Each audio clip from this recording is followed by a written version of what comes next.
अगर हमरा से कोनो गलती होखल होखी आप लोगन के स्वागत सत्कार में तो हम माफी चाहब। अरे ना ना, इतना बढ़िया इंतजाम कैले रहनी ना, कोनो गलती हो के सवाल नहीं किया भैया। आप जवान कम समय में हम कर सकत रहनी वो सब करे के हम कोशिश कईनी।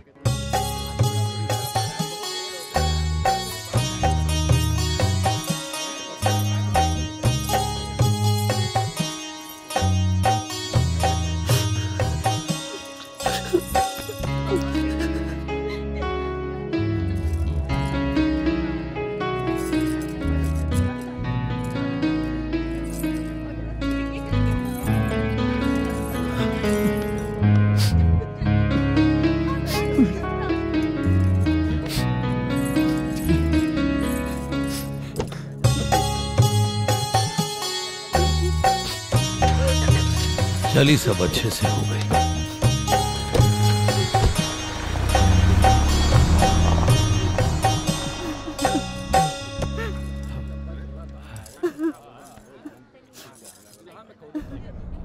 दीदी तू बहुत नसीब वाला बाड़ू, काहे कि जीजाजी बहुत हैंडसम हुए। ये पेपर नीचे कैसे गिर गई?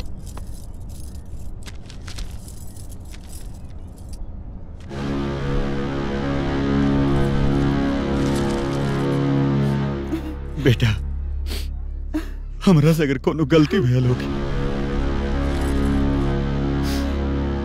हमार बेटी के ख्याल रखियो। गाड़ी रोका।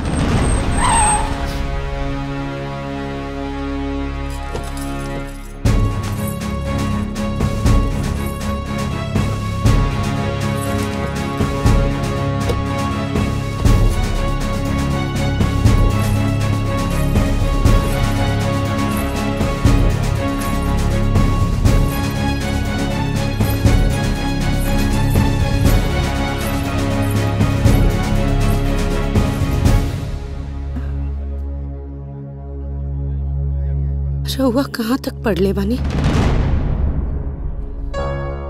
का भइल बेटी? मम्मी हमरा साथे धोखा भइल बा। ये 10वीं फेल बानी और ये बात हमरा से केहू बताइलस भी ना।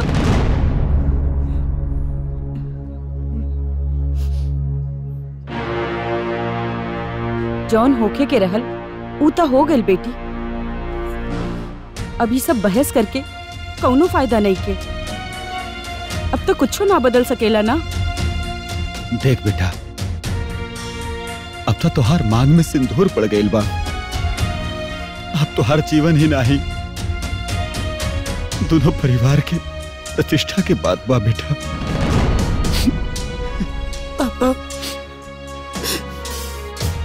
हम समझता नहीं कि दोनों परिवार के प्रतिष्ठा के बात है, और हम यूं समझता नहीं कि आपके इज्जत के भी बात बाबा की।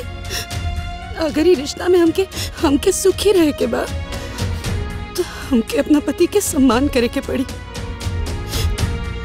और वो सम्मान हम तब भी कर पाई जब भी हमारे को शर्त माने खातिर तैयार हो जाइए।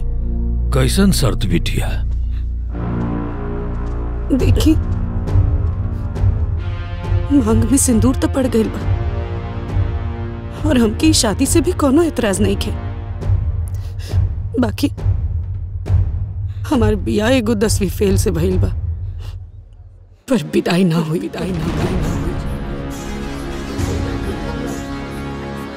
हमार विदाई तब भी हुई जब ही 10वीं पास कर ली है, और ओकरा आगे अपन पढ़ाई जारी रखी, ना तो हम जिंदगी भर शादीशुदा होखला के बाद भी अपना मायका में ही रह। गलती तो हमरा से हो गई बा बिटिया। हमरा सब कुछ साफ साफ पहले ही बता देवे के चाहत रहे, लेकिन हम तहरा आभारी बनी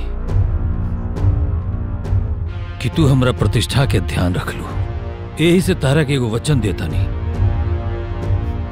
कि अब तहर विदाई तबे हुई जब ही 10वीं पास हो जाए। चल रे एकदम चुप।